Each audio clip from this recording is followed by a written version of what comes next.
Aqimis salat, tunaikan oleh kalian salat dengan sempurna, dengan benar. Penting dicatat, setiap ada perintah menunaikan salat dalam Al-Quran,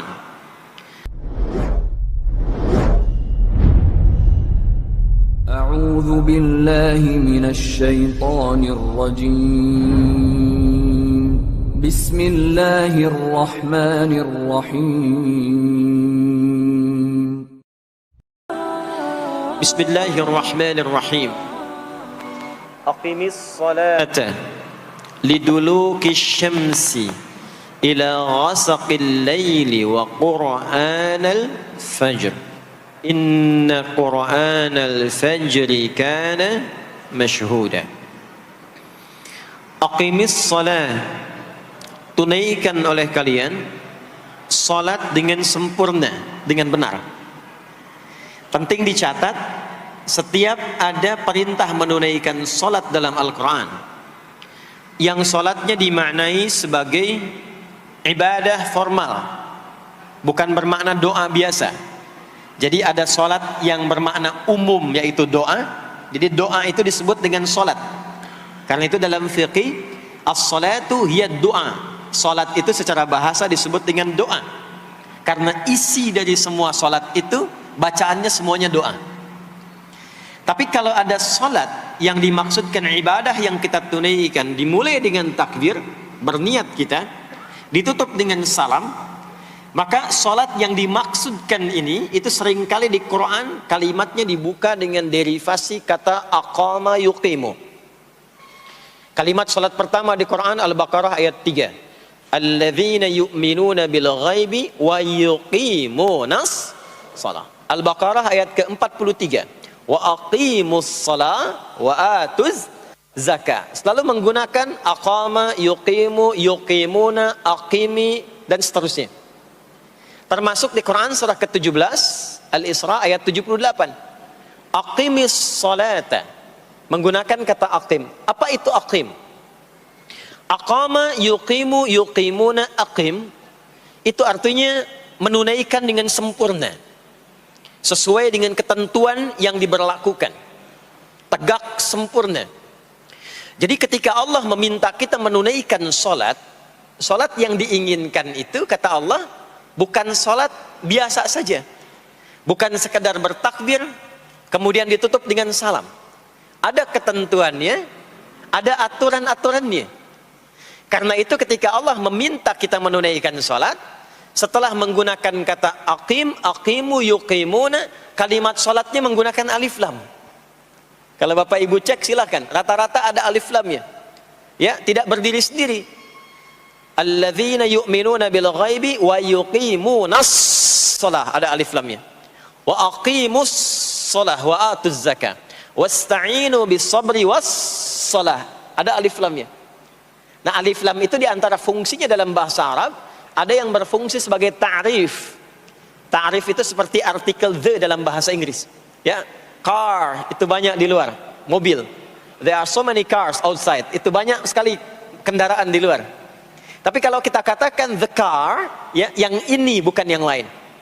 As-shalah, kenapa menggunakan alif lam? Memberikan kesan yang diinginkan itu salat yang sesuai aturannya, salat yang sesuai dengan ketentuannya. Karena itu di era Nabi SAW, boleh dicatat nanti hadisnya riwayat Muslim, nomor hadis 397, yang meriwayatkan nanti sahabat Abu Hurairah radhiyallahu taala anhu. Pelaku yang mengalami ini namanya Khalad bin Rafi' Az-Zuraiqi. Dikisahkan datang seorang sahabat, ya, Nabi SAW, kemudian dakhala ila al-Masjid Nabawi, kemudian masuk ke Masjid Nabi, fa shala bi jambin Nabi SAW. Maka ia salat di samping Nabi SAW, wan nabiyyu fi nahiyatin ukhra min al-masjid. Sedangkan Nabi di sisi yang lain di masjid itu. Kalau diilustrasikan, dia masuk ke masjid, kemudian Nabi di satu sisi yang lain. Kemudian dia salat. Kemudian ketika dia selesai, falamma sallama yaminan wa syamala, thumma atan nabiyya sallallahu alaihi wasallam.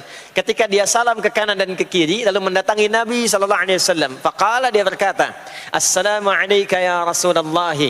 Ya, assalamualaikum ya Rasulullah. Kata Nabi, waalaikumsalam warahmatullah, irji' salli fa innaka lam tusalli. Kata Nabi, waalaikumsalam warahmatullah, kamu salat lagi karena engkau belum salat. Padahal sudah salam. Fa'ada salatahu, kemudian dia mengulang salatnya, thumma atan nabiyya, dia datang lagi ke Nabi sallallahu alaihi wasallam. Dia berkata, assalamualaikum ya Rasulullah. Dijawab dengan jawaban yang sama. Kata Nabi, waalaikumsalam warahmatullah, irji' salli fa innaka lam tusalli. Kamu balik lagi salat karena engkau belum salat. Padahal sudah salam. Maka dia melakukan itu sampai 3 kali. Sampai dia berkata, ya Rasulullah, ma uhsinu ghairah. Ya Rasulullah, ini yang bisa saya kerjakan. Kalau ada yang kurang, alimni, mohon ajarkan saya bagaimana sholat yang sesuai aturan yang benar itu. Maka diajarkanlah oleh Nabi bahkan sejak wudu. Idza qumta ila shalah. Kembali muncul kalimat tadi, aqama yuqimu. Kata Nabi, jika engkau sholatnya ingin sempurna, fa asbighil wudu, maka mulai dengan wudu yang sempurna. Maka biasanya orang kelihatan dari wudunya. Orang yang baik sholatnya itu mulai kelihatan dari sejak wudunya. Jadi kalau wudunya tidak sempurna, buru-buru, yang dibasuh tidak sempurna, itu pasti akan berdampak kepada sholatnya. Setelah itu, thumma istaqbil qiblah, lalu menghadap ke arah qiblat, lalu diajarkanlah oleh Nabi tata cara sholat mulai dari takbir sampai dengan selesai salam. Nah, sholat seperti ini, jika benar oleh kita diikuti, jadi fokus baik-baik di sini, benar-benar diikuti oleh kita aturannya dari mulai wudu sampai dengan salam, maka Allah akan berkenan memberikan 5 kemuliaan yang dicurahkan pada seorang hamba saat di dunia. Jadi kalau pahala di akhirat, pahala sholat kita dapatnya di akhirat. Sekali menunaikan sholat dapat 10 poin. Itu ada di Quran surah ke-6 Al-An'am di ayat 160. Man jaa'a bil hasanati falahu asyru amthaliha. Siapa yang mengerjakan perbuatan hasanah, perbuatan baik yang punya nilai pahala, maka diberikan nilainya 10.